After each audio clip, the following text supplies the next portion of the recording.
Welcome back to another video. I don't know how you guys feel, but the last couple of months just flew by for me and all of a sudden it's Christmas. So I sat down and I created some nice little watercolor Christmas cards I can send to our loved ones that we can't see this year due to all the travel restrictions. I'm also quite happy with how they turned out, and I thought I'm gonna bring you guys along and show you how I created these, and maybe I can inspire you to get creative as well and make someone happy. So I experimented with my little watercolor set I have and also tried a hand lettering hack that helps you to create really good looking text, even if you're like me, not a hand lettering pro. This video is not sponsored, so all the items you will see in this video I bought myself, and I'm showing them to you because I really enjoy working with them. But first let's start by showing you my painting process. I started by cutting my watercolor paper sheets to create different squared and rectangular cards. I use a 265 gram bamboo fiber paper from the brand called Hahnemühle.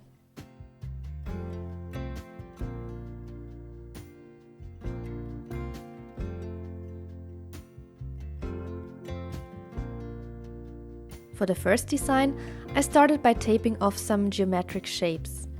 In this case, I chose a square that will become a little gift and a circle that I will turn into a Christmas ornament. To tape off the circle, I layered some washi tape and cut out a circle with my X-Acto knife.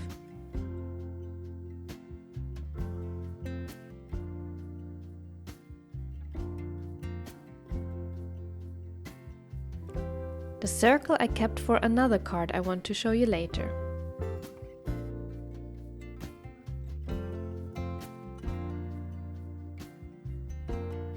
The watercolor that I'm using is a small travel set from Winsor Newton, and these are my brushes. 2 watercolor brushes in the size 6 and 4 and a crafting brush with stiffer bristles.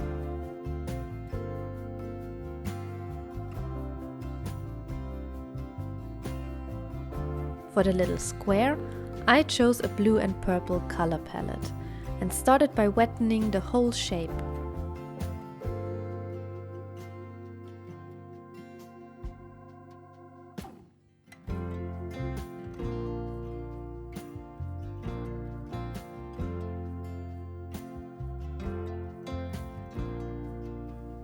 After I stippled on the paint, I used the wet brush to smudge out the colors and fade them into each other.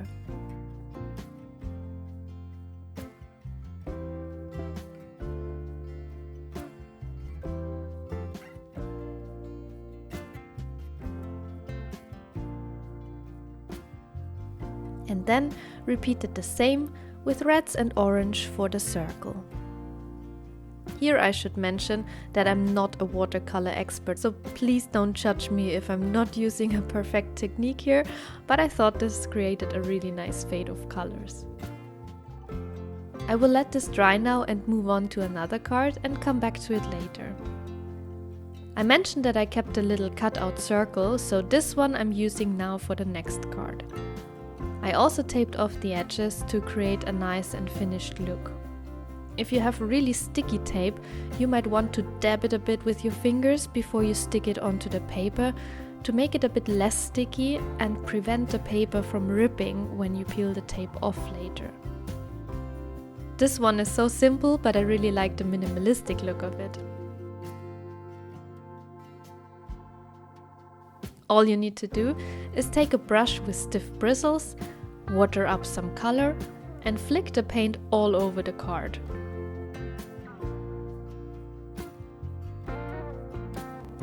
I would recommend trying it out on a piece of scrap paper just to get a feeling for how much water you need.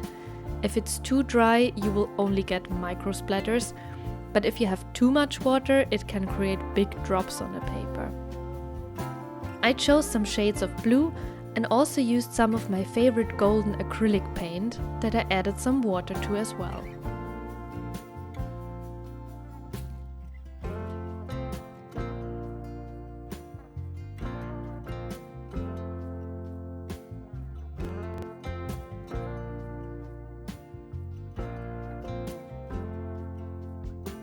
So I put this one on the side for now as well and come back to it when it's dry.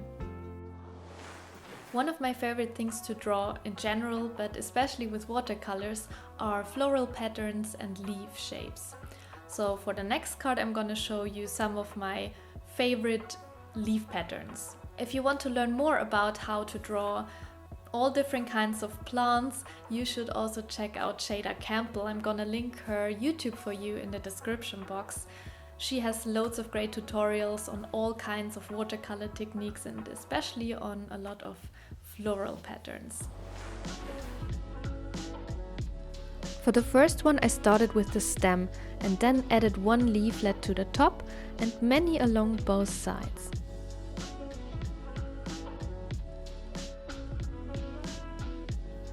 With a watercolor brush you can just simply vary the thickness of the leaflet by pressing the brush down and then lifting it back up towards the tip.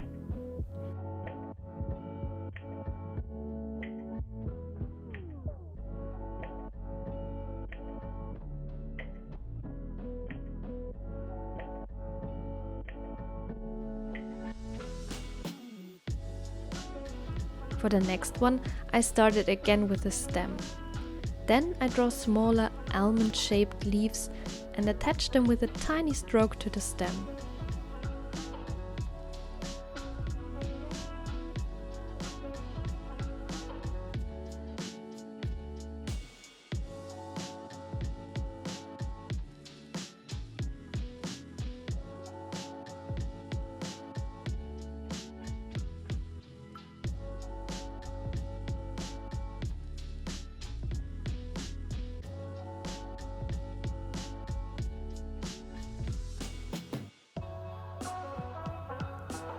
I like to vary the sizes of the different elements to create more visual interest for a pattern. Instead of starting with a stem, I first drew the big leaves and then connected them quite loosely with thinner lines.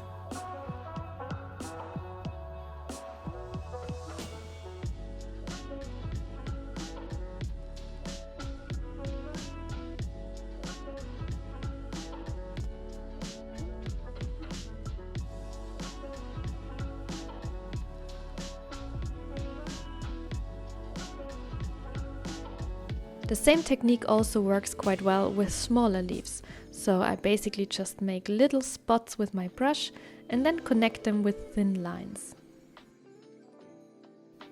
Using these techniques, I created an organic pattern by trying to vary the sizes and the placement of the elements harmonically.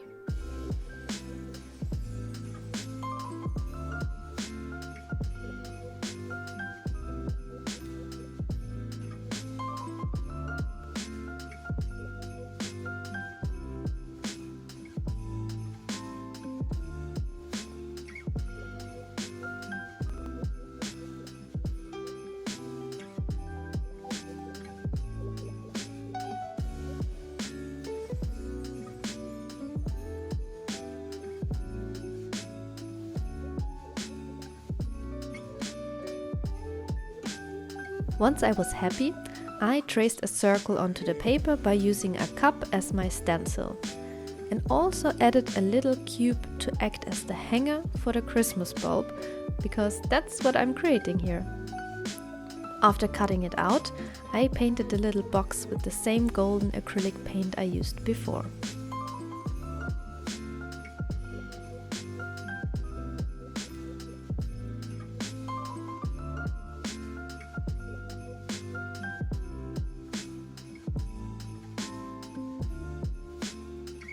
A while ago I found this set of beautifully colored papers in a thrift store.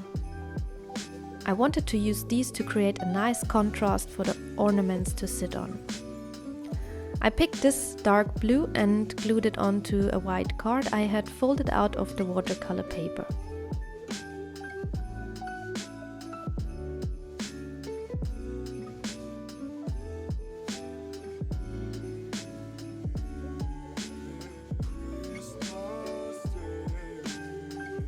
Then I punched a hole into the top of the ornament and attached this little Christmas ornament hook. If you don't have a hook at home, you can just use a nice string or crafting wire.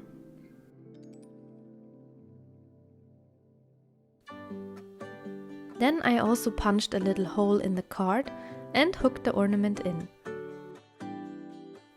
And just like that, you have a little dingly-dangly ornament. For the last card, I first mixed a nice muted color palette. To do so, I mixed my colors with a bit of dark brown, which in my case is called burnt umber. On this card, I want to create a frame of leaves reaching into the picture. I started with a needle tree branch. For that, I started again with the branches, in some dark brown as well, and then added the needles all along the stems.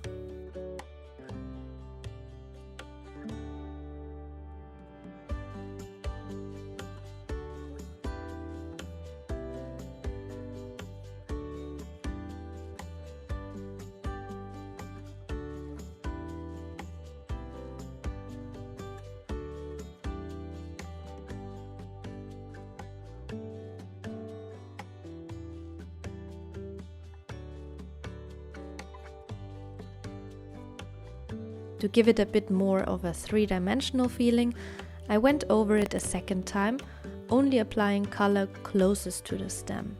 For the other elements, I used the same techniques as for the ornament, and again making sure to vary the color and shapes in a nice, organic, unordered order.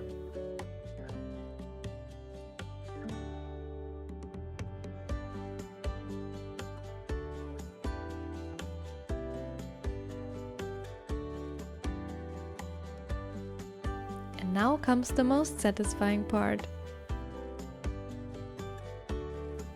When peeling off the tape, I make sure to slide the tape along close to the paper. For me, that works best to prevent the tape from hurting the paper.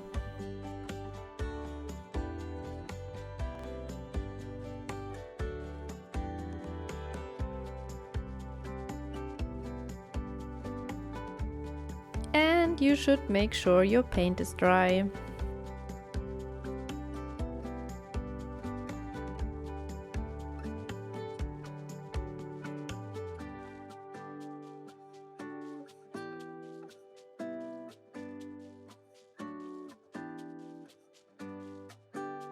I really love the color splattering technique to give the cards a bit of texture. So I also flicked some gold acrylic paint on my first cards and finished them off with some little fine details by using a 0.3 black fine liner.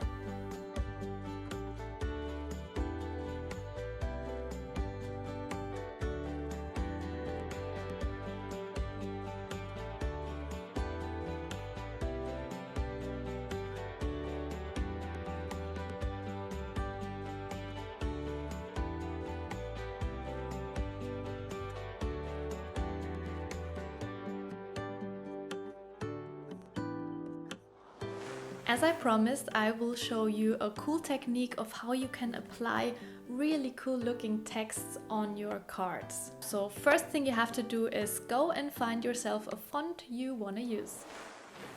I figured that a good source to find free fonts is to go to Google Fonts. Here you can type in your text and compare all different types of fonts and just download the one you like. Then I printed my text and cut it out.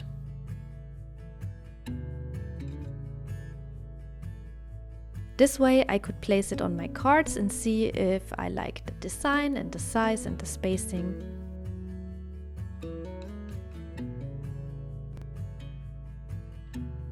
Once I was happy with the layout, I took a graphite pen and added a solid amount of color to the back of the paper.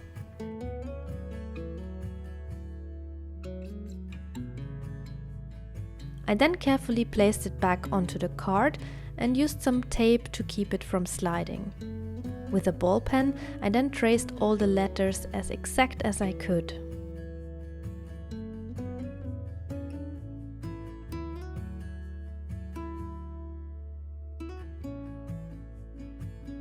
And I have a perfect graphite print on my paper. Now all I need to do is to go over it with a fine liner. Here I used a 0.2 black fine liner. To mimic the thicker and thinner lines of my chosen font, I went over it a second time, thickening up some of the strokes using the original print as my reference.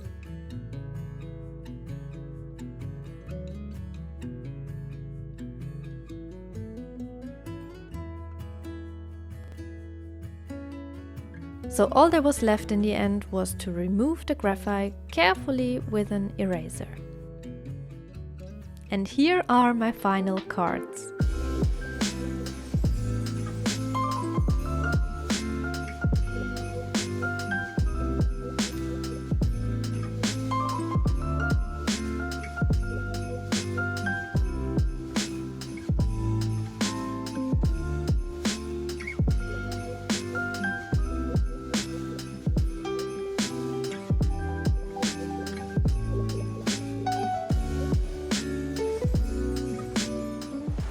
Thank you so much for watching. I hope you guys enjoyed it. Let me know in the comments down below which one you think turned out best. Also feel free to subscribe and give me a thumbs up. And I wish you all a very Merry Christmas, and I hope I see you in the next video. Bye!